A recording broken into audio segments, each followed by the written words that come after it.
right over here on the side here. And again, please state your name and the name of your outlet. Hi, Danielle Salzman, Solzy at the Movies. And my question is, can you talk about the process and filming the everlasting love sequence on set? Well, I can just briefly say that Alita, our choreographer, was involved, but I essentially handed it over to the brilliant and beautiful Caitríona Balfe and Jamie Dornan. So tell us, how was it? I know you rehearsed a lot. Well, we had to.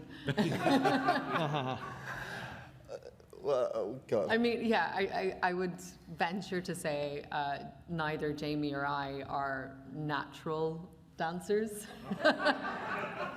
Maybe Jamie more than me. No, it was, I mean, beautiful choreography by Alita. We were shooting a lot of the time in a heat wave.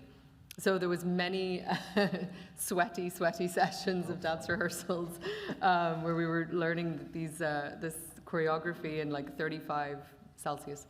But I think it comes at such an important part in the story. And for Ma and Pa, you know, for these two characters, it's really where the stresses on their marriage have sort of come to a height. And I think it really needed this moment for them to remember the foundation of love that they have for each other. And I think that's what's the most powerful thing in that scene is you see that despite all the things that are happening around them, these are two people who love each other so purely. And then, of course, the wonderful singing by Jamie Dornan. Well, listen, I'll tell you what was a godsend that day was that the vocal that I recorded for it, we did it after the production, so I wasn't having to sing live. It wasn't like, you know, Les Miserables or whatever, where they're all singing live. I don't think I would have survived the day if I had to do that. It was hard enough trying to lip sync in time on the day and deal with the dance moves and all the emotion that was wrapped up in that moment. And I agree with Caitríona in terms of like the release of it. I feel it comes at a time in that movie where you've been through so many difficult moments and suddenly there's this joyous release, and it's vitally important, and to see it through his eyes. And you know, that day was filled with terror, really, and fear, but I was just getting so much back from this one and everyone. It was, you know, obviously Ciarán was like the only one who wasn't with us that day. For I couldn't be bothered turning up. He wouldn't even lie in the coffin. It was really, you know, strange.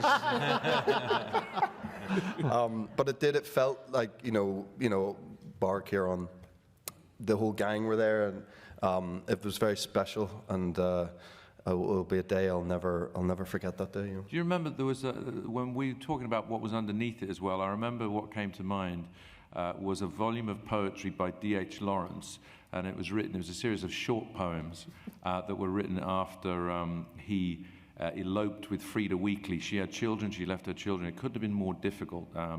And this very simple but beautiful, at least to my mind and ear, volume that they wrote. And I remember talking to you about this, about what should this look be when she looks back to Pa. And the title of the volume was "Look, We Have Come Through."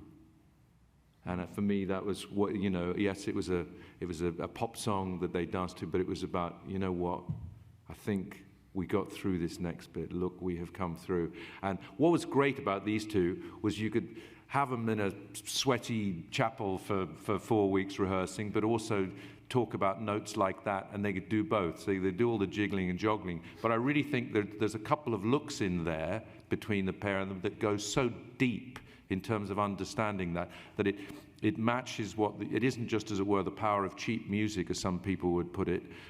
It's just a connection to the depth of the relationship. And it was lovely to have actors who were responsive to both things.